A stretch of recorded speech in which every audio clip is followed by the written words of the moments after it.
Tugiye kuganira hamwe ukuntu abayobozi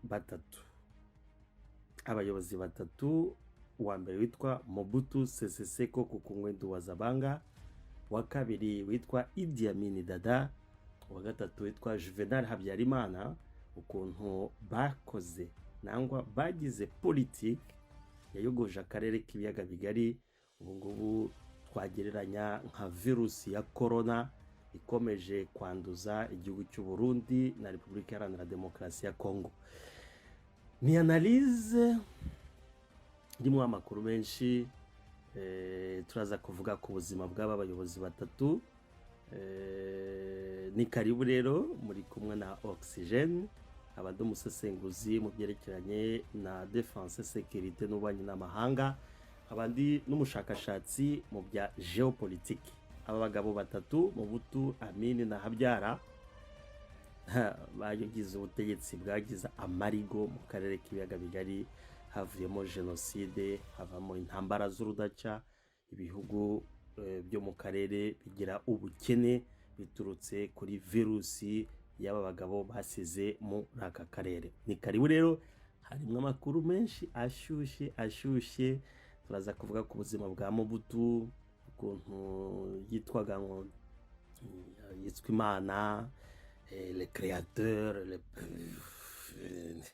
ibintu bikomeye cyane. Turaza kuvuga ku muryango we cyane, ntimurate kumva amadetaye yabaye hagati ye na Laurent Désiré Kabila 1997 mu kwezi kwa gatanu muri negociation zabereye Pointe Noire mu bwato bwa gisirikari bwa Utenika. Oxygene, umwuka rero uba uri hose ureba kugira ngo tubagezeho amakuru ashyushye, ibindi akaba ari amateka kandi mutagomba kuyoberwa, kuko amateka adufasha kugira ngo tumenye ibiri kubaho ngubu bimeze bite, kuko hari ababona dumburi iri mu karere k'ibiyaga bigari bakagira ngo ivutse ejo bundi 2010. Oya, hari abantu basasiye politike mbi nagiranije na coronavirus, nuko ikaba yaranduje akarere. Abo bagabo rero harimo Mobutu Sese Seko, harimo Idi Amin Dada na Juvenal Habyarimana. Tugiye kuvuga ibintu byari bihuje aba bagabo n'ukuntu iyo virus n'ubu ngubu ikomeje kwangiriza igihugu cy'u Burundi, igihugu cya Kongo. Ni karibu, ni kuri Top Kivu, muri kumwe na Oxygene, ndabakunda cyane. Aba bayobozi ko ari batatu rero bafite ibintu byinshi bari bahuriyeho. Icyambere nuko bose bafashe ubutegetsi biciye muri coup d'etat. Mobutu yakoze coup d'etat mu 1965 akuraho wari perezida witwa Kasavubu, perezida wa mbere wa nyuma y'uko Kongo ibonye ubwigenge. Idi Amin nawe aza gukuraho Milton Obote bikoreshejwe coup d'etat mu 1971. Habyarimana nawe aza gukoresha coup d'etat mu 1973 akuyeho Kayibanda. Aba bagabo rero bose bari barabaye ibigirwamana, ibigirwamana. Bose bariyise abashefu guide, bafite amasiloga abasingiza. Bose bakaba barigize ba créateur, abaremyi, bakaba bararemye kandi bakaba bararanzwe n'ubugome bukomeye cyane n'ivangura riteye ubwoba. Bagiye bakoresha rero inzego z'ubutasi zabo, bagiye bakoresha n'inzego za gisirikari.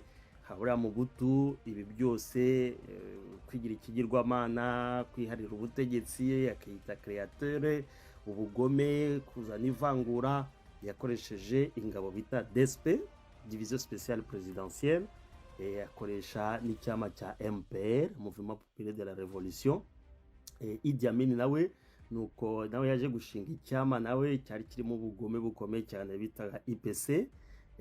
Aza gukoresha n'urwego rw'ubutasi yitaga State Research Bureau. Habyarimana we rero yashinze MRND, nuko ashingira tena gukoresha ingabo bitaga la garde présidentielle, aba GP. ikindi bahurijeho ni ugufata ubutegetsi bakakoresha icyo bita elite ethnique, donc bose bagiye bashingira ku kazu. Akazu mu butu yubatse akazu k'abangwandi, ni ubwoko buboneka muri Equateur, ni mu majyaruguru ya Congo.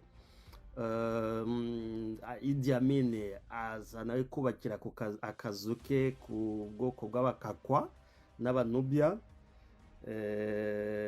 Habyarimana we aza gukoresha abahutu, mais pas n'importe, n'abakomoka mu cyari Ruhengeri na Gisenyi, niho buba yubatse akazu. Umva ko bose bagiye bagira politique ihuje, aribyo bahuriyeho mu kugira ngo bazane ibintu bya exclusion, bazana ibintu bya repression, no ku institutionaliza discrimination, cyane cyane haba muri Zaire haba no mu Rwanda, discrimination anti-tutsi.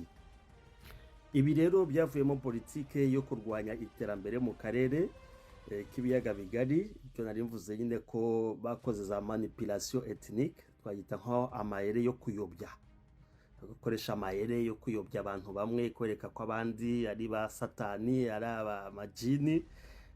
Bazana na politike ya favoritisme ethnique, ni ukuvuga ngo gushaka guheza abandi. Ibi babikopiye ku butegetsi bwa gikoloni, ariko mpamvuze ati imiyoborere yabo niyo twavuga ko yasasiye iyi politike mu karere k'ibiyaga bigari hagati y'ibi bihugu, haba Uganda, haba u Rwanda, haba na Zaire icyo gihe. Ariko biza kugira n'andi mashami, kuko mu butuwe yari yarabaye nk'imana yose y'abaperezida bo mu karere. Ndibuka hari umuyobozi umwe hari nami Kampala, ni ukwabwira abandi bayobozi ati nyinyi munajua sisi tulikuwa tukitengeneza chai, Mobutu ananunua mukate. Ngobo nk'abaperezida ngo batekaga icyayi, hanyuma Mobutu akabagurira imikate. Ngo Mobutu mu kwiyempoza kwe hari ibintu byinshi yagiye akora, haba i Burundi, haba muri Zambia, haba muri Angola, haba mu Rwanda, Uganda, haba muri Sudani, kugira ngo yiyempoze nka perezida w'akarere. Ariko muri iyo imposition yagiye acengeza na politike ye muri ibyo bihugu, byazanye izi manipulation ethnique, favoritisme ethnique, byaje kuvamo genocide yakorewe abatutsi mu Rwanda. Haza kuvamo intambara zahungabanije yaba Sudani yaba Burundi. Haza kuza ibibazo by'ubukene mu karere bikurikiranye na politike y'aba bagabo. Muri politike rero y'amahire yo kuyobya ni yo guheza abandi, kuri pasife ya Idi Amin muri Uganda abarirwa ko yamaze ubuzima bw'abantu we bwite batari munsi ya miliyoni y'abaturage, kandi benshi bari muri za minorite mu gihugu cya Uganda, kuko icyo gihe yarafite ubufasha bwa Libya. Gaddafi buriya ari inshuti ye cyane, ni nayo ubutegetsi bwe burangiye muri 79 niyo yahungiye muri Libya, hanyuma ajya kuza mu gihugu cya Arabie Saoudite, anariyo yaguye. Mobutu rero nka mugenzi we nawe muri yo politike ye nawe yadivize purenye, kugira ngo gutandukanya abantu kugira ngo ubone ukuntu bayobora. Byavuyemo intambara yamaze abantu benshi bahanganye hagati y'abakatange ngo abalubakati n'abaluba bo muri Kasai. Havamo ubwicanyi bwakorewe abarwandofone muri este ya Congo kuva muri za 90 biciye mu ntambara za Magrivi, kuko zo yazifinanshije hamwe na Habyarimana. Havamo intambara zamaze abantu benshi hagati y'abangwandi n'abangwaka. Abangwandi nibwo kwakomokamo abopoza n'abangwaka. Muri Equateur hari amoko menshi, ariko ayo moko yose nta nimwe kandi yegeranye bafitanye isano rya hafi, ariko yakwerera koza akazu k'abangwandi gusa. Bituma rero afata abangwandi akajya bawopoza ku bandi bakabatsembatsemba neza. Mobutu aza gukora politike yo kwelimina aba minorite, noneho pa kubayelimina gusa, kubica, ahubwo abandi akabambura n'ubwenegihugu, ariho nk'abakongomani abazayirwa bavuga ururimi rw'ikinyarwanda yabatse ubwenegihugu muri za 80 muri cadre ya politike ye ya épuration ethnique. Sibyo gusa Mobutu yakoze massacre y'abaetudia abazi Zaire icyo gihe, muri buka massacre yabereye Lubumbashi, muri buka massacre yabereye kuri Université ya Lovanium Kinshasa, muri za 90 habaye massacre y'abakirisitu, muri buka hariya kuri IMK abazi Kinshasa habaye massacre y'abakirisitu kubera icyo gihe Eglise Catholique ntabwo bumvikanaga rumwe kuri politike ye. Muri buka massacre zabaye z'abakasayi muri Katanga bikoresheje bacungwa ku Mwanza n'abandi, muri buka massacre zabaye muri za pillage za 91-92 haguye abantu benshi, na assassinat politique atandukanye turi buze no kuvuga, kuko Mobutu nawe akaba abarirwa kuri active ye muri imiyoborere ye ne kuba haraguye abantu hagati ya miliyoni na miliyoni n'igice muri zi massacre zose mvuze, no muri politike ye ya elimination ya minorité, kandi abishigikiwemo na politike y'abafaransa. Kuri tariki ya 17 z'ukwezi kwa mbere 61 ya participier na planification na execution yo urupfu rwa Lumumba na bagenzi be muri Sempolo na Joseph Okito. Hari umugabo witwa André Guillaume Lubaya, uyu akaba ari na se witwa Claudel Lubaya, yahoze ari gouverneur wa Kasai Occidentale, ubu ngubu akaba bari muri suite ya Joseph Kabila, bakorana na Joseph Kabila umuhungu. Uyu mugabo kuba gusa yaravuze ati ko Mobutu ahindura imikorere ye gusa. Mobutu yatumye abakomando ba Kanseta baragenda bafata uyu mugabo, yari kumwe n'abantu 6. Mobutu aragenda, yari yarakoze piscine yarashizemo crocodile muri ngara bazitangando mu kinyarwanda sinzi, muraza kudufasha. Gira ngo nditwa ingona, ingona, voilà, crocodile, merci. Izi ngona yafashe uyu mugabo André Guillaume Lubaya n'abagenzi be 6, bakajya baterera umwe ari muzima, ingona zikamushanyaguza zikamurya zikamurangiza. Sibye nibi abazi Kinshasa hara kuri Mongaliema en face ya IBTP uciye nzira ya Kitambo uzamuka ujya Kanchachi, hari parke, muri iyo parke habagamo intare zigera kuri 6. Umuntu wese utaravugaga rumwe na Mobutu baragufataga bakaguterera muri ya parke ya Mongaliema, intare zikakurya zikakurangiza neza. Mu kwezi kwa 6 muri 66 abandi bagabo bagera kuri 4 nabo batavugaga rumwe na Mobutu bamubwira ko ahindura imikorere ye akoraho ibintu bya dictature. Bagabo bise bapfuye urupfu rubi cyane, babanyonze, babakoreye pandezo muri stade Kamanyola imbere y'abantu basaga 40,000.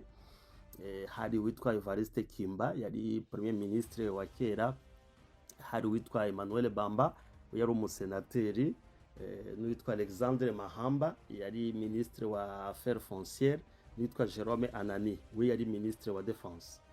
Aba bagabo agenda babashiraho kesi ngo bagiye gukora coup d'etat, barabafashe ku manywa y'ihangu, bagenda barabanyonga ku manywa y'ihangu siri ordre ya Mobutu. Ubutegetsi bwe bwaranzwe n'ibintu by'iterabwoba rikomeye cyane. Ibi byose rero yabikoraga ashigikije nawe ku ngabo, ko nabivuze ko yakreye ingabo zitandukanye. Yarafite DSP, yarafite garde civile, yarafite service ya Seneri, yarafite service ya Sarma. Izi zose zagiye zikora ama execution extrajudiciaire bikomeye cyane, ku buryo iyi mibare yabaye documenté ku butegetsi bwe kuva za 80 kugeza 90, ko hatakaje ubuzima abantu basaga 1,5 miliyoni bose bazize babaye exécuté nangwa muri zi conflit interethnique wenyine yakereyaga kugira ngo abaturage bicane. We ari kwifatira imari kuko icyo gihe nta n'uwabazaga ati Zaire bimeze bite, yasize igihugu nta muhanda, nta telecommunication, nta televiziyo, nta matara, usibye gusa dernière réalisation ye kubaka iriya palais du peuple nyirabiro abadepite ngubu bakoreramo, no kubaka iriya stade, ariko nayo yari muri coopération n'abashinwa, n'ikiraro bita pont Maréchal kiri hariya kuri fleuve Congo za Matadi. Ngizo réalisation eshatu wavuga panda 32 ans, imyaka 32 Mobutu yaba yarakoze mwa kira gihugu. Naho ni wabo muri Equateur ntushobora kuba wava Gemena ngujeri Sala, nta muhanda wagukura nandi Mbandaka ukujyane se wenda Basankusu lekada. Ubu ngubu abantu baracyagenda mu mato muri Equateur, ubu haracyari abantu bacyambara ubusa, nta myambaro, bacyambara intuza ibyatsi bimeze nk'amakoma. Yaragiye yikorera ikibuga cy'indege Valladolid iwabo. Icyo kibuga niho yakiraga ba Mitterrand, niho yakiraga ba president bavuye hirya no hino, ariko mu ishyamba rwagati, ariko ubu byose yarasenyutse, nta na kimwe cyahasigaye mu miyoborere ya Mobutu. Za 90 rero kugeza 95 ubwo Idi Amin we yari yaragiye, Habyarimana nawe amaze gupfa, Mobutu rero yigira chef de bande w'akarere, afata imirwi yose yitwaje intwaro yarwanyaga Uganda, u Rwanda n'u Burundi na Angola, atangira kubaha intwaro no kubafinansa amafaranga menshi kuko yarayibye menshi cyane.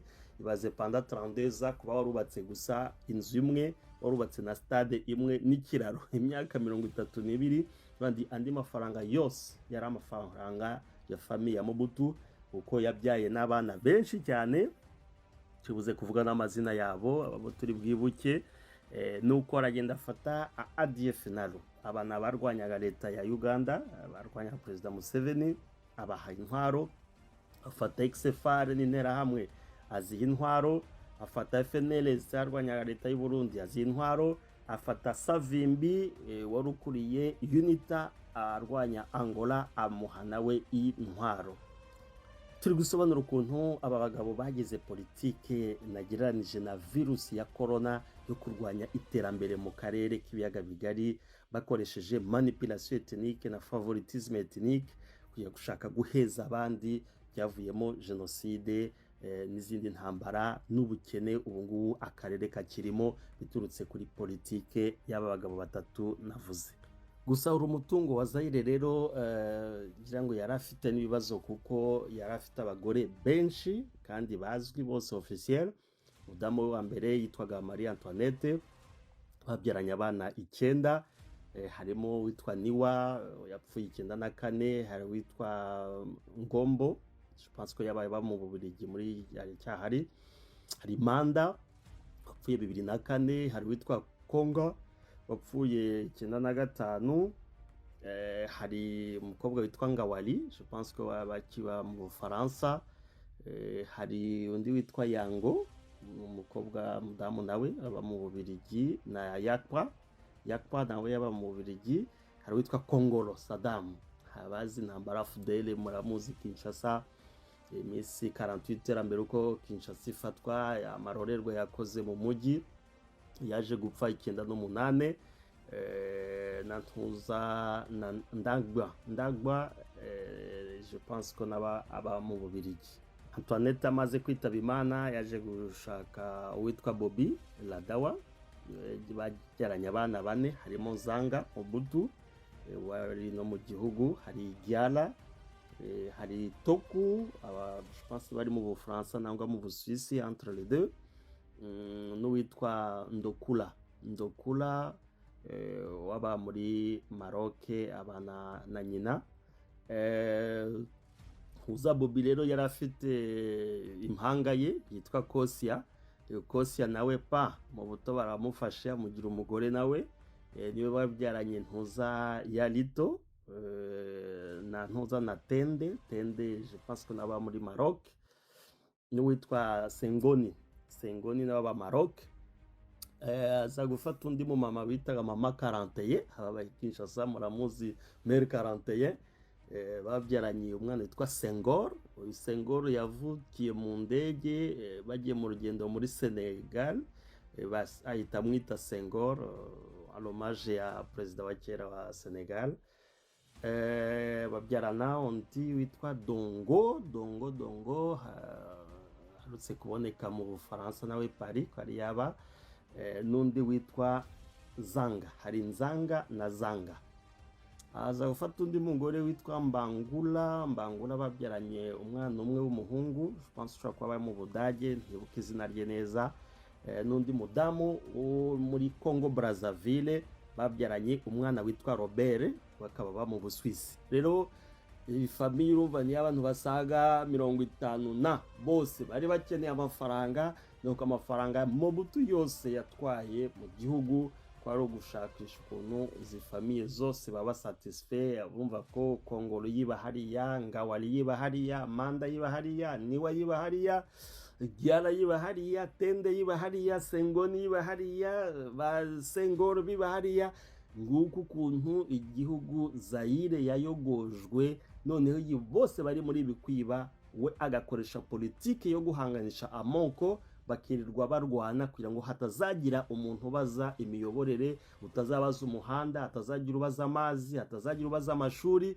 Reka da, kuko we yari afite deja famille nzima isa nkaho ingana n'igihugu, yibereye muri za Jekamine, bibereye muri za Miba, bibereye muri za Kilomoto, abandi bari muri za Peleza n'ahandi hose, za Sonance, muri za Silence, mu mabanke bari gupiya ku buryo umutungo Mobutu yapiye pendant 32 ans ushobora kuba ari budget y'ibihugu bikomeye cyane nk'Uburusiya na Amerika, bishobora kuba byayitunga nk'imyaka isaga 40 amafaranga Mobutu yatwaye mu gihugu, ariko agashyira imbere politike y'ivangura pour justifier mes gestion ye hatazagira umubaza. Haracyari ibanga ritari ryamenyekana. Nyina bajya bavuga ko mama yemo yavutse mu 1922, Mobutu akavuka mu 1930. Donc urumva ko nyina yari afite imyaka 8. Aha, iracyari entre guillemets umubyeyi w'imyaka 8 wabyaye Mobutu, iracyari ibanga rikomeye cyane. Ubundi bakaba ngo se yari umukozi w'abapadiri witwa Gemani Mobutu, ariko kugeza n'ubu ngubu ntibyari byahamwa réellement ko yari se. Hari abandi bavuga ko ise bishobora kuba yari umutogole. Hari amakuru menshi kuko nta gihamya na kimwe mu bushakashatsi bwakozwe byamenyekana nyina wa Mobutu koko yarinde, kuko niba mama yemo yari afite yaravutse muri 1922, Mobutu agavuka muri 1930. Okay, iyo miracle kugeza n'ubu ngubu turacyayishakira igisubizo, kumva ko umukobwa w'imyaka 8 waba wararongowe n'umugabo deja wari ukuze, ari umukozi mu bapadiri ateka, bakabyara umwana afite imyaka 8, donc 1930. Voilà. Okay, iyo ni entre guillemets, ngira ngo n'abandi bazumva iki kiganiro bazadufashe gushakisha réellement uyu mubyeyi w'imyaka 8 ukuntu yabyaye Mobutu Sese Seko Ngwendu wa Zabanga. Uyu mugabo rero washoboye guhindura igihugu abakoloni basize bise Congo akagihindura Zaire, agahindura n'indirimbo y'igihugu, ngira ngo bamwe bishaka batakibuka neza. Zaïrois dans la paix retrouvée, peuple uni, nous sommes Zaïrois, en avant, fier et plein de dignité, peuple grand, peuple libre à jamais, tricolore enflammé nous dit feu sacré, pour bâtir notre pays toujours plus beau, autour d'un fleuve majesté, autour d'un fleuve majesté. Tricolore, on va raviver l'idéal qui nous relie aux aïeux à nos enfants. paix, justice et travail, paix, justice et travail. Aha, ngira ngo bamwe barayibutse. Iyi ntabwo yaririmbwaga yonyine, yabaga oblige gukurikirwa niyo bitaga hymne des pionniers. Mbere yo gukora amanyonga, tugiye muri mateka rero, barabyibuka ku ishuri hari indirimbo yaririmbwaga nyuma y'indirimbo y'igihugu. Nous les pionniers d'Isaïre, nous chantons allègrement. Nous sommes fiers d'être des Aïrois, nous sommes fiers d'être des militants engagés dans la révolution, en orangeant derrière notre guide de la révolution zaïroise. Notre timonier, notre sauveur, qui par son courage a si donné aux Zaïre son vrai visage, à l'image d'un grand peuple. Marchons, marchons, la tête haute, toujours prêt pour la révolution, car c'est notre devise, c'est la devise des pionniers. Pionnier, prêt pour la révolution. Ya, ya, ya, ya. Mobutu oye, oye. Mobutu na likolo. Mokako swa, totombele Mobutu. Totombele Mobutu na lengumba ya impere. Mokako swa. Mobutu. Lokuta monene. Lokuta monene. Oya kanisaka empere kokufa waya parti eta etikala libela oya kanisaka empere kokufa waya papa Mobutu tikala libela oya kanisaka empere kokufa waya ya empere servir. Se servir, non, Ienteza, Batela Basali, Kondifa, Siba Famille, mon pape, Pazasango, MPR, Mouvement populaire de la Révolution, Kader, corps d'activistes pour la défense de la Révolution, Mobutu oye, Alingaka Musala, Salongo, Mobutu oye, Alingase Musala, Mobutu, Elima, Mobutu, Elombe, Mobutu, Mobikisi, Mobutu, Mobongis, Mobutu, Mosikoli. Ngibi bintu abaturage babayemo kuva za 80 babyina manyonga baririmbira Mobutu ngo ni Elombe, Mobutu ngo ni Elima, Mobutu ngo ni Mobongisi, Mobutu ngo ni le créateur. Oh lolo. Ngibi bintu byatumye iterambere rya kira gihugu kitaboneka, kuko yashize abantu muri urwo ruhuge rwo gukora za animation, kumusingiza, kumubona nk'Imana. Oh mon Dieu, Zaire, Mobutu, Idi Amin, Habyara, akarere k'ibiyaga bigari mwarakishe, mwarakayogoje. Culte de personnalité, ivangura ry'amoko, pillage des ressources naturelles, pillage y'amaresete z'igihugu, abaturage basigara bari 0-0. None uyu munsi abantu bari gufungura iminwa ku bihugu bimwe na bimwe biri gutera imbere batazi uko byagenze. Genda avuga ko abantu bafashije abazayirwa gukura Mobutu kwa kira gihugu ku butegetsi n'abantu bakuri kwambikwa imidari y'abayero national. Ça je pèse mes mots. Abantu bafashije abazayirwa gukuraho Mobutu Elima. Elima ni igihindi, umuntu wa ariko ye abafashije abazayirwa gukuraho Mobutu, mwarakoze cyane. Hawabura gushimira Afande James Kabarebe kuba yaritanze gukuraho umugabo watwaye abazayirwa imyaka 32 muri izi ndirimbo mbaririmbiye, amanyonga, kwirirwa abantu baceza banywa inzoga gusa basinda, hanyuma bakagenda bakicana, we ari kwikorera ibye n'ibiyenga bye n'abana be. Rura rutonde rwose nababwiye n'abari abagore bose, nguko ukuntu Mobutu yayoboye kiriya gihugu, ubu ngubu kikaba cyarabuze iterambere. Twabura gushimira abafande bari bazi bamenyekanye cyane za Lubumbashi, za Bandundu, nk'abafande Murokore Sali, bafande Ruvusha, bafande Bingira, bafande Nziza, bafande Patrick Mucyo, bafande Dani, bafande Gaturama, bafashije abazayirwa kubakuraho uyu muzigo, iyi virusi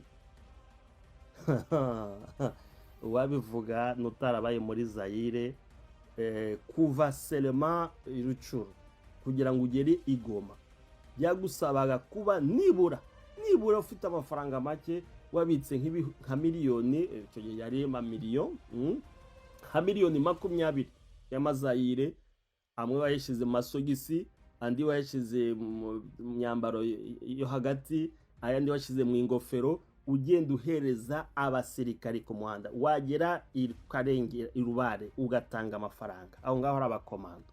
Wagera Ikarengero ukasanga abagarde civil ugatanga amafaranga, utambuka gusa. Wagera kuri barriere hari Ikarengera, iyo aho wasangaga despe, ukasanga abakomando ba 411 batayo Rumangabo, ugasanga abagarde civil kashira amafaranga.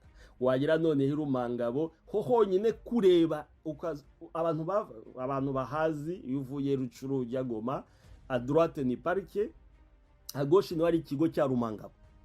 Byabaga oblige ukagenda umusaya wawe ukikiye ureba parike gusa, nture wazunguruka ukareba ikigo cya Rumangabo gusa, ikaba ibaye infraction, bakagufata bakakujyana mu kigo ugakubitwa, wakurwagamo n'inka nk'ebyiri nangwa 3. Aho ndavuga muri za 90, za 1995 kugeza za 90. Abantu bavagagera hariya Ruberizi, muri Bukara Ruberizi hakiri ira Katsa 10e bataillon ntuza y'abakomando na yari hari, kuko zari ebyiri, 411 na 410 ya Ruberizi.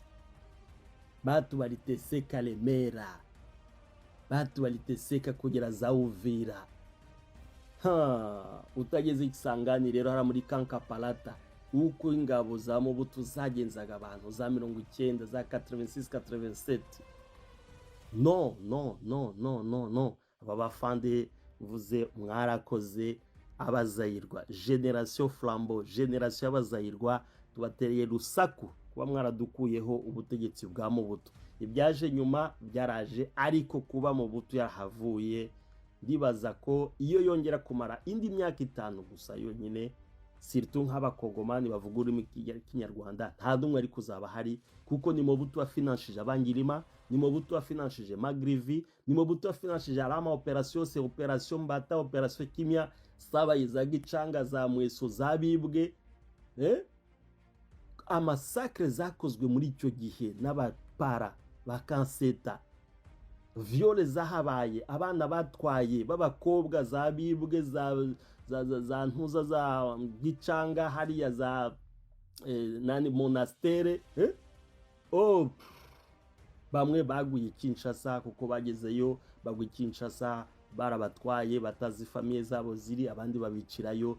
Habaye amarorerwa akomeye cyane y'ubutegetsi bwa Mobutu, byatumye akarere k'ibiyaga bigari, plus particulièrement Congo, isubira. Ikibazo cya corruption kiri mu nzego z'umutekano, ikibazo cy'umukoruption ziri mu nzego za politiki, ni virusi, ni corona ya Mobutu. Ni Mobutu asize iyo corona mu gihugu kugeza n'ubu ngubu yanze kuvamo, bitewe nuko Kabila turaza kubisobanura. Kabila je ni nawe nabo yishingikirijeho, n'aba Mobutiste nibo babaye ba ministre we, nibo zabaye ingabo ze tenangira zishiramo. Ayo n'amakosa yabaye nyine, ko turaza kubivuga nyuma afudele byagenze bite. Iyo kubona yisaha na Tshisekedi politique ari gukora ni copier coller ya politique ya Mobutu, umva ni ya virusi navuze yitwa corona. Uganda, félicitations President Museveni wahagaritse iyo virusi ya ntuza Idi Amin yasize. President Kagame, félicitations, yahagaritse virusi Habyarimana yasize mu gihugu yivangura. Ubungu abantu bakabireturuba muri identity imwe, ndi umunyarwanda, abagande bakabireturuba muri identity imwe ya ndi umugande. ubu ngubu nta mufumbira, nta mukonyine, nta muki, nta mukakwa, no, nta mugande, nta munyoro, nta mutoro, reka da, ndi umugande, ndi umunyarwanda. Iyo virusi ubu ngubu navuze ati isigaye i Burundi, nibo bayambaye, isigaye muri Congo, nibyo bihugu bisigaye byambaye mu karere. Turi kuvuga kuri virusi yasizwe na Mobutu Sese Seko ku Ngwendo wa Zabanga, virusi yasizwe na Idi Amin Dada, virusi yasizwe na Habyarimana mu karere k'ibiyaga bigari, ukuntu yo bayihembeye, ingaruka zayo n'ukuntu ikomeje komoka mu bihugu bindi byo mu karere, kandi ibindi bihugu byarashoboye kuyirwanya, amahoro akaba asesuye mu bindi bihugu. Uyu mugabo Mobutu rero waririmbiye ziriya ndirimbo nabaririmbiye ya byageze aho bajya bavuga ngo siku za mwizi ni 40, korwa yakoreye abazayirwa, ubwicanyi buriya twavuze, kwiba igihugu, kudatuma kijya mbere, gufata pozisiyo yo gushaka guhungabanya ibindi bihugu. Nibwo ibyo bihugu nabyo byavuze ati trop c'est trop, umugabo abaye igikwazo gikomeye cyane mu karere, bisaba ko akurwaho. Nuko rero Uganda, u Rwanda, u Burundi, Tanzania, Afrika y'Epfo na Angola bashize hamwe kugira ngo bamukubite hasi. Biza guca rero muri cyakozwe nka AFDEL, Alliance des Forces Démocratiques pour la Libération du Congo Zaire. Nuko abagabo bane bari bafite ibyama bya politike byakoreraga mu buhungiro, ariyo icyo bitaga PRP, Parti Révolutionnaire du Peuple, cyari kiyoboye na Laurent Désiré Kabila. Uyu nguyu akaba yarabaga cyane cyane Tanzania, abagande baza kumumenya. Perezida Museveni ni waje kumupresenta ku bategetsi b'u Rwanda. Hanyuma tariki 18 z'ukwezi kwa 10 1996 haza gusinywa amasezerano accord yo guhuza ibyama bine kugira ngo bize gukuraho Mobutu. Nari nkivuze ni PRP cya Kabila, icyama cya kabiri cyitwaga ADP, Alliance Démocratique du Peuple, cyari kiyobowe na Deogracias Bugera, muri bose ngira ngo niwe ukiriho. Hari icyama cya gatatu bitaga MRLZ, donc Mouvement Révolutionnaire pour la Libération du Zaïre, cyari kiyobowe na Anselme Masasu Nindaga, komanda. Hakaba hari icyama cya kane cyitwaga CNRD, Conseil National de Résistance pour la Démocratie, cyari kiyobowe n'itwaga Kisase Ngando. Aba bagabo ko ari bane rero nibo bari baremye iyo alliance ya AFDEL. Tariki niba nibuka neza hagati ya 28 na 29 niho habaye icyo bita Bukavu Tombe, ubwo tariki ya mbere z'ukwezi kwa 11 ubwo Goma Tombe. Utavuga ati ambo kumbe ibintu bitangiye kuza, biratangiye gukomera. Nibwo yahise yohereza ingabo nyinshi ikindu, izindi azohereza Kisangani kugira ngo baze bakore contre-offensive, barebe ko balibera Goma na Bukavu. Nibwo yahise aintegra mu kwezi kwa 12 muri phase ex-FARC n'intera hamwe n'aba mercenaires bari bavuye mu bihugu bya Europe de l'Est. Intambara rero yatangiye mu butu yari kwa muganga, yagombye kuba opere kanseri ya prostate mu Busuwisi mu kwezi kwa 6 nyirango niba nibuka neza kwa 96. Amara nkandi mezi nkangahe mu Bufaransa ari muri convalescence. Nuko agaruka tariki 17 z'ukwezi kwa 12, ubwo yagarutse Kinshasa tariki 18 ahita akuraho chef d'état major wari uhari, avuga ati ni kenyeji ntacyo ashoye. Nibwo yashizeho uwitwa General Mahele Bokungulieko. Uyu Mahele rero impamvu yaramushizeho nuko yavuga ati uyu nguyu yazimirwanire y'inkotanyi, kuko Mahele yigeze ajyana batayo imwe agiye gufasha Habyarimana intambara APR yarwanya mona hanganye na leta ya Habyarimana. ariko ingabo zose Mayere yajyanye kugira ngo bajye kurwana inkotanyi, nta ngabo n'imwe ya Mobutu yagarutse. ngira ngo n'uwagarutse bishoboka ko ari we gusa, kandi nawe yari ibereye i Goma, yakomandaga urugamba ari i Goma. Nta ngabo n'imwe yagarutse. Rero bari bazi ko azi imirwanire y'inkotanyi, niyo mpamvu bari bamushize kuba chef d'état major ngo aze guhangana. Ako ni entre parenthèse mu mateka turimo ya karere. Tariki 24 haba crise no muri leta. Icyo gihe akuraho premier ministre wa ruhari, ashiraho Kengo wa Dondo.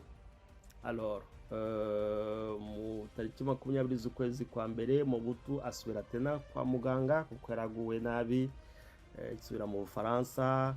Nubwo asigira Kengo rero mission yo kugira ngo arekipere byanze bikunze Goma na Bukavu, ariko bakoresheje ibishoboka byose birananirana, kuko tariki 3 z'ukwezi kwa kabiri tayari habaye icyo bita Kalemi Tombe. Aho gaho ni muri Tanganyika. Donc ubwo Sud Kivu yari imaze gufatwa yose na Nord Kivu n'igice kimwe ahubwo cya Zaire. Icyo gihe ubwo nibwo Kabila yahise exige ko hatangira kuba ibiganiro, negociation. Ariko negociation yasabaga ko Mobutu ava ku butegetsi bagahita afata ubutegetsi. Tariki 14 z'ukwezi kwa kabiri indi verbe bakonjige tombe, Isiro tombe. Abasirikari ba Mobutu b'abafaze bakoze pillage y'umujyi wa Isiro, bashiraho n'intuza nizo bita amakuru, baratwaye n'imbeba, baratwaye Isiro, nta kantu na gake basigiye abaturage. Tariki 17 z'ukwezi kwa kabiri nibwo Kengo na Mayere bagerageje kugira ngo bohereza indege bita MiG iza gukora redi Bukavu. Bari bashaka kuviza Kabila kugira ngo bamwice, ariko amakompora aza kugwa hafi ariko yaho yarari, kuko bari bafite amakuru yose. Kabila aza kweshapa uko nguko tariki 17 z'ukwezi kwa kabiri. Ko ndibuka hari abagarde nka babiri bahasize ubuzima, bari muri PPU. PPU icyo ni unity yarindaga Laurent Désiré Kabila icyo gihe. Tariki 18 z'ukwezi kwa kabiri rero Conseil de sécurité ya l'ONU yohereza witwandi envoyé spécial wa Ntoza muri umudiplomate w'umu Algérien yitwaga Mohamed Saounoun. Uyu Mohamed Saounoun yaje gusaba ibintu bitandatu hagati ya leta ya Zaire na AFDEL. Hagombye kuba cessez-le-feu, bagasaba ko ingabo z'u Uganda, z'u Rwanda n'u Burundi ziva muri Zaire icyo gihe, hakaba protection y'impunzi, bakaza gusaba ko kaba ouverture noneho y'ibiganiro ya négociation, no kugira ngo habe conférence internationale sur la région des Grands Lacs. Ngibi bintu Saounoun yaje gusaba, ariko ntabwo byaje gushoboka. Nubwo Kinshasa yabyemeye, iyo plan irayemera, hanyuma President Chirac nawe aza gushyiramo imbaraga zikomeye cyane, ariko abantu bose batari bishimiye politiki y'Abafaransa, kuko nibo bari kuyobora ex-FARC, bayobora na Kinshasa, Zaire. Baravuga ati iyi ni façon ntuzagiye gutinza Chirac Mobutu ku butegetsi, kandi agomba kuvaho byanze bikunze. Nuko rero habaye pression ikomeye cyane. Tariki 15 z'ukwezi kwa gatatu haba indi verbe yita tombe, bavuga ngo Kisangani tombe. Kisangani rero wari uri ku rugamba imbere ni Joseph Kabila. Icyo gihe niwe ari commandant des opérations yitaga secteur nord, ariko mbere yuko Kisangani batombe mu birometero 20 habaye urugamba rw'iminsi ine. Icyo gihe ingabo za AFDEL zifatikanyije n'abaliye Uganda n'u Rwanda, habaye iminsi ine ya vuta ni vute, kuko icyo gihe muri 20 km hari ingabo z'Abafaransa, hari ingabo z'Abaserbe, bari aba mercenaires, ibihugu bya ex Yugoslavie, hari aba Slovene, hari aba Croate, abavuye muri Montenegro, abavuye muri Bosnie. Ni nayo mpamvu Tshisekedi nawe ashobora kuba yaragiye kubashakayo, kuko Serbia ihanye umupaka na Rumani, we yagiye gufata abarume, ariko mu buto yazanye abaserbe, ababosniyaka, abaslovene, abakroate, abavuye muri Montenegro, baza n'abafaransa, bari bafite ibikoresho kuko disikuru yari Kinshasa icyo gihe yabi Kisangani ne tombera jamais, Kisangani ne tombera jamais.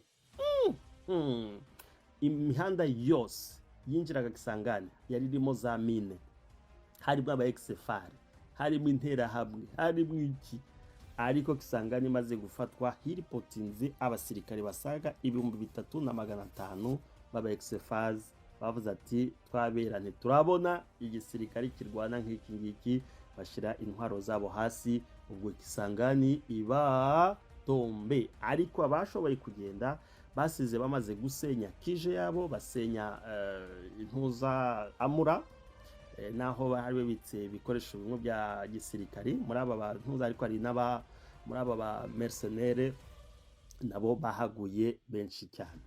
Ndibuka Joseph Kabila bamubajije ikibazo kuri BBC ngo ariko ngo intambara ngo izarangira ryari, aza gusubiza ngo intambara ngo izarangira ngo munsi ngo ubutegetsi bw'igitugu buzaba butakiriho. Ngo la fin de la guerre doit être la fin de la dictature, niko yaje gusubiza amaze guproklama ko Kisangani ifashwe. Hari intwaro rero zikomeye cyane, mu buto yashize indege bita za MiG-21. Iyi MiG-21 ariko ni hatari, hari za J-21, hari za Mi-24, hari indege bita za Alouette, amapuma yakoraga transport y'abasirikari, hari za CH-30 Hercule, hari indege 3 bita Buffalo zamanuraga abaparashutiste. Izi zose, hari na Mirage 5, izi zose ingabo za AFDL zazikubise hasi. Nuko mu butu iyo yarari kwa muganga baramubwira ati Kisangani tombe, ubwo ahita atanga ordre directement, Kengo bahita bamukuraho. Kengo yahise ava ku premier ministre avuga ati ukuri fake ntacyo uzi, pas question. Ubwo directement Kisangani maze kugwa, niho ibihugu byose by'Iburayi byahise bihamagara abaturage bayo kuva muri Congo, muri Zaire icyo gihe basubire iwabo. Operation zatangiye za sauvetage tariki 20/3, indege zimwe ziza Brazzaville gufata abanyamerika, abafaransa, ababiligi, ainsi de suite. Tariki 24/3 Kengo atanga demission ye, nuko Mobutu aforma icyo yise Conseil National, afata guverinoma ye, ivanga abasivili n'abasirikari, afata na bamwe bari muri parlement binjira muri leta.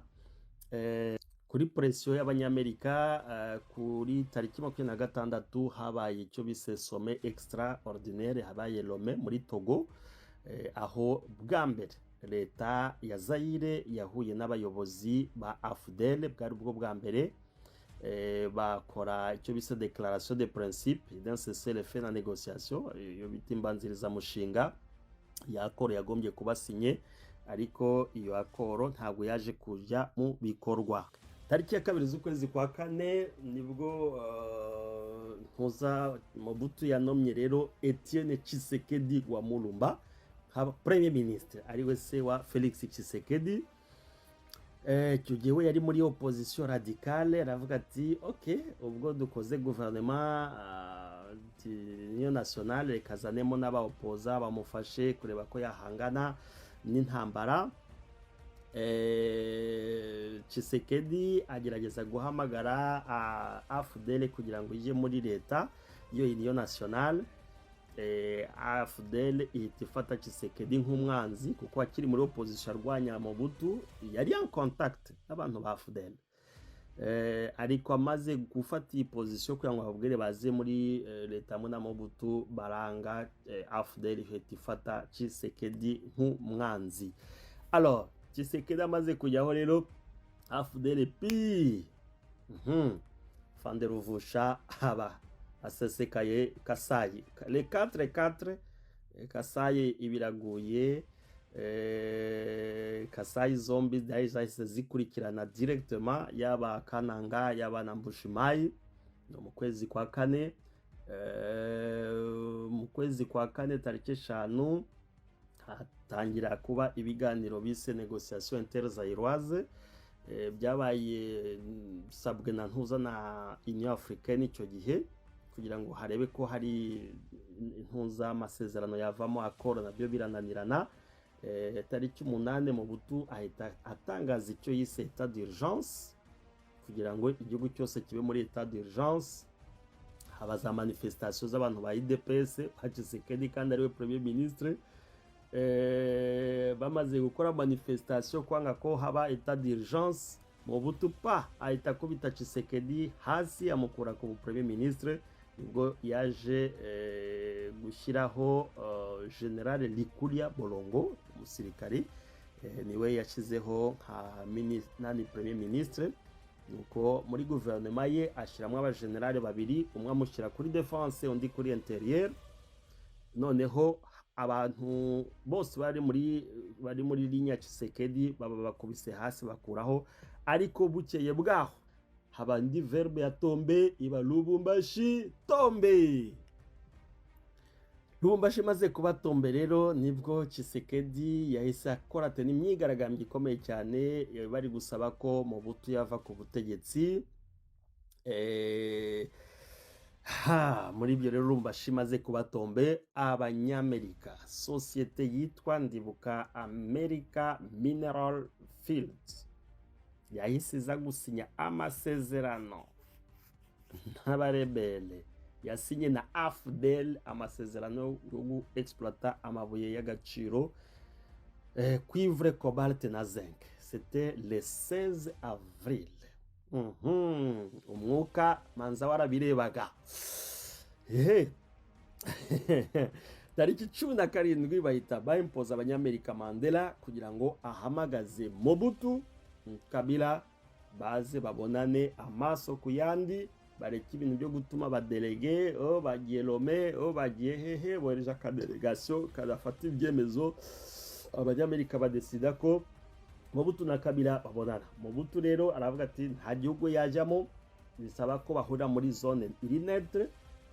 Haza kuba proposition ko bahurira muri Océan Atlantique, donc mu mazi ari international. Nibwo Mandela yatekereje ko yazana noneho ubwato bwa gisirikari bita Utenika, no bwato bunini cyane bw'intambara, noneho bakabushyira mu mazi ari international atagira uyagenga, akaba arimo imishyikirano ibera. Nuko rero baje guhitamo ko bibera kuri Pointe Noire, ni muri Brazzaville, ni umujyi wa kabiri munini wa Brazzaville uturiye inyanja ya Atlantique.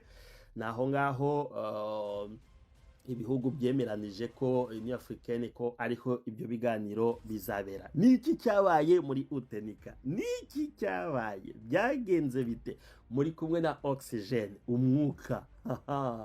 Aya mateka ni meza cyane kuyamenya, ni meza cyane. Turi gusobanura ukuntu abagabo batatu bayoboye akarere barakangiza, ashyiramo virusi, nise virusi ya corona. Utenika habaye mwiki? Byagenze bite? Hasabwe iki? Muri kumwe na oxygene Top Kivu. Ubwato rero bwa Utenika bwarazanywe akosta hariya Pointe Noire Brazzaville. Ubwo nibwo Mandela yamenyesheje Mobutu ati tariki 2 witegure, nukwitegura twese tugomba gurira hariya. Telefone satellitaire birarize kwa Kabila, icyo gihe yari i Lubumbashi tayari. Avuga ati namwe witegure, hagiye kuba ibiganiro by'amasoko yandi. Ubwoba bose burabafata. Muri ubwo bwoba rero nibwo umuryango wose wa Mobutu wakoze decision kugira ngo bamuherekeze. Mobila Dawa yarahari, Mama Kosi yarahari n'abana babo, kuntu nabababwiye, kuko bumvaga ko hari umugambi wateguwe n'abanyamerika ugamije kumuhatira kuva ku butegetsi cyangwa kumukuraho burundu.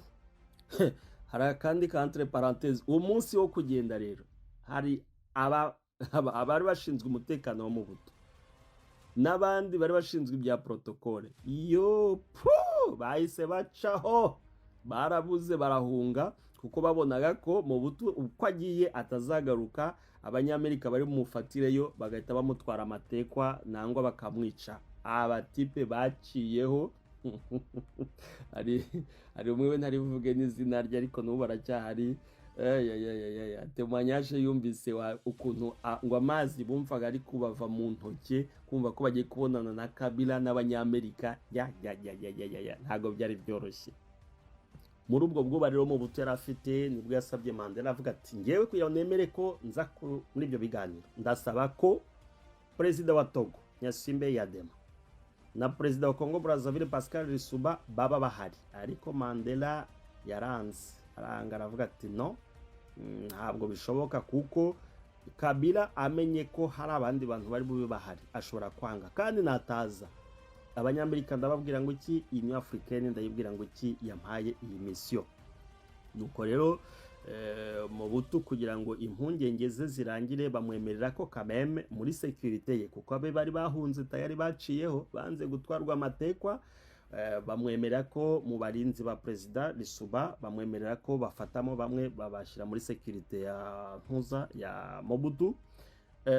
Ikindi kuko hari wari envoyé spécial wa Amerika wa Bill Clinton, icyo gihe perezida Bill Clinton yitwaga Bill Richardson kitiri bakibaho, niwe wari uzaniye message Mobutu yo kumubwira ati ko agomba kwegura akava ku butegetsi. Yari ahari nawe Mobutu rero kubera kugira ngo yirasure aravuga ati ubwo hari umu ambassadeur wa Amerika nanjye ndashaka ko w'abafaransaza, nibwo bahise bemera ko na ambassadeur w'Ubufaransa nabaza muri ubwo bwato. Ubwo rero muri iyo myiteguro Kabila we yamaze kugera Rwanda, yari kumwe na Bizima Karaha, yari kumwe na Mweze Kongolo n'uwitwa Gaita Kakuji, bamaze gufata ubutegetsi. Gaita niwe wabaye ministre wa intérieur, Mweze Kongolo aba wa justice, Karaha aba wa affaires étrangères.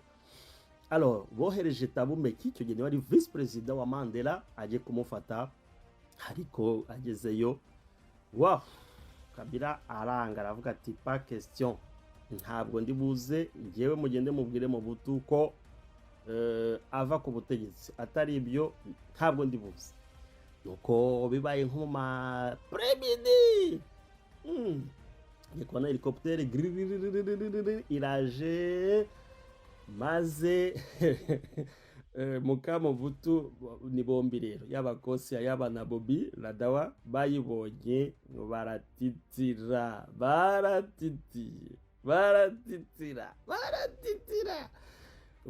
Mobutu abonye bari gutitira nawe ubwo baramufashe, kane ye inkoni yari afite igwa hasi, kuyitoragura byabaye ikibazo gikomeye cyane. Nuko bagiye kubonabona muri helicopter uvuyemo ni Thabo Mbeki. Ati Kabila ko ataje, Thabo Mbeki abwira Mandela ati reka da, Kabila yanze ati ntabwo yaza, mu buto utari buze gusinya ko agomba kuva ku butegetsi. Bwa bwoba bwo gutitira bwa Bobby Ladawa na Kosia bwavuyemo indirimbo. Hari indirimbo baririmbye ngo elonga ezali na makila ma Yesu, elonga ezali na makila tolongi. Bararimbye ngo intsinzi ngo iri mu maraso ya Yesu Kristo. Bari bumvise ko banesheje nyine kuko Kabila yanze kuza, bumvise nk'ari victoire diplomatique. Umugabo witwa Ngwanda niwe avuga ati mwebwe muko banamuke kabisa, ubabwiye ko ari victoire diplomatique ninde? Ati isaha mabwira kenge ibaye tombe. Ntibikiri Kisangani, ntibikiri bumvaga ko Kisangani Lubumbashi ni kure, noneho bumva ko bibaye mu marembo ya Kinshasa. Uwo munsi hari utenika nibwo kenge yabaye tombe. Bya byishimo na yandirimbo bari kuririmba pa bicitsemo kabiri. Mandela ararakara, uburakari buramwica. Ibazi izo delegation zareze Mohamed Saoun yarahari, Thabo Mbeki yarahari, Lissouba yarahari, Eyadema yarahari, Richardson yarahari, ambassadeur w'Ubufaransa yarahari, n'abandi bayobozi bakomeye cyane, bose bateganya ko haza hagasinywa iyo accord y'amahoro biba birananiranye ariko habaye pression diplomatique abanyamerika ejo yaho le 4 Ntuza araza helicopter isubirayo iragenda iramufata araza barabonana ariko ntibyaje kuvamo igifatika na gike ba famille ya Mobutu itangira kubwira Ntuza ati no uramenye ati ni plan bakoze baragutwara tu ntujeyo. Mobutu afata courage ajya muri iyo nama yari kumwe na Gerard Kamanda wa Kamanda kigeno yari ministre w'ububanyi n'amahanga, hari Felix Vundwawe niwe wari umuyobozi w'ibiro bye nka directeur de cabinet, hari na Ngawali Mobutu. Ngawali ni umukobwa we namuvuze mu mazina y'abana be, niwe wari umujyanama we mu byerekeranye na diplomasi. Hari Honore Ngwanda niwe wari umujyanama wihariye mu byerekeranye n'umutekano, conseil spécial en matière de sécurité. Ngo baramuga ati basi nta kundi byagenda ugomba kujya kubonana na Kabila. Bagiye kubonana abandi boss mpuzarabirukana Mandela, hahuye ni Mobutu na Kabila na Mandela ko ari batatu gusa, abandi bari bari mu bikari hirya ariko muri biro nibo bonyine bari hari. Mobutu abwira Mandela ati nguru urupapuro nazanye. Mobutu Kabila abwira Mandela ati nguru urupapuro nazanye, Mobutu narusinyeho yemere ko avuye ku butegetsi. Mobutu yanga kurusinya, bahita bahaguruka bahita bafata foto ya famille. Nuko nguko bavuze ko bagombye kubonana tena tariki 14 z'ukwezi kwa gatanu. Iyo rencontre ntiyaba. Nuko nyuma y'iminsi 3 gusa Kinshasa ibibaye tombe le 17 mai 1997. Kinshasa ibiraguye. Uwari Aigle de Kawele, uwari Mobutu Sese Seko Kukungwendu wa Zabanga, uwari Le Pacificateur, uwari Tata Bomoko Mama Bomoko, ubutegetsi bwe buba bukubiswe hasi n'ingabo za AFDL.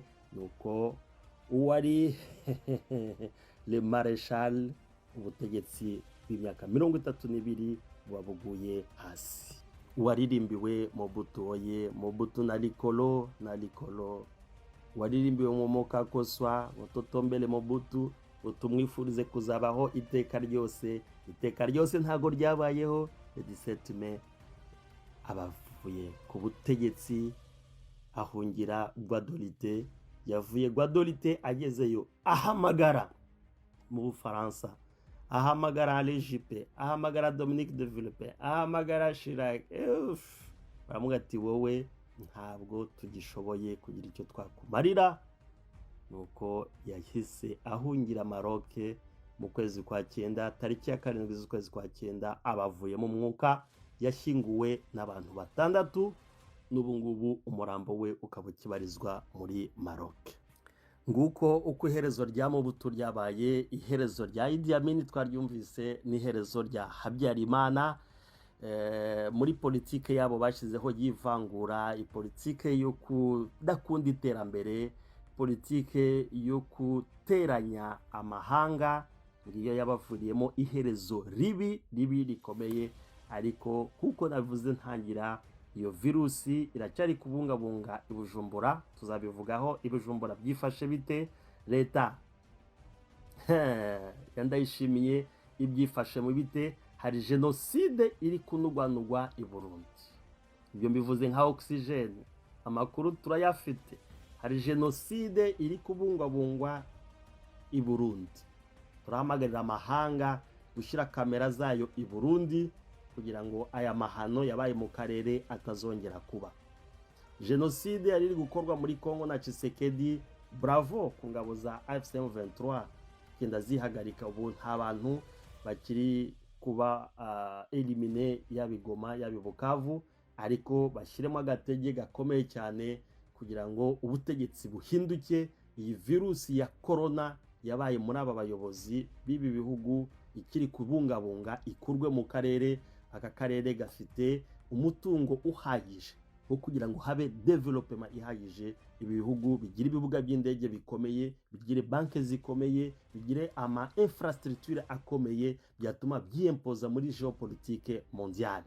Nongeye ndavuze ati Bujumbura hari inzogera iri kuvuga i Bujumbura, iri kuvuga ikintu kiri gutegurwa cya jenoside i Burundi. Icyo kintu ni ukukitondera kigahagarikwa byihuse cyane, sino never again ibe never again he kuzongera kuba amateka nk'ayabaye 94 mu Rwanda. Murakoze cyane, yari Oxygene ubakunda cyane kuri aya mateka y'aba bagabo batatu, uko bitwaye mu karere, amadega bakoze n'ingaruka zabyo uko zikugenda zikuboneka, ariko twizera tudashidikanya ko mu minsi mike yaba Burundi yaba Kongo zigiye kugira amahoro asesuye, nk'amahoro ari muri Uganda, nk'amahoro ari mu Rwanda, nk'amahoro ari muri Kenya, amahoro ari muri Tanzania, nuko akarere kakaba kazima, kakaba clean, abaturage bakagubwa neza, bakarya neza, bakaryama neza. Murakoze cyane, turabakunda cyane. Yari Oxygene, yambi naho ubutaha mu yindi nimero ya Geopolitique. Murakoze.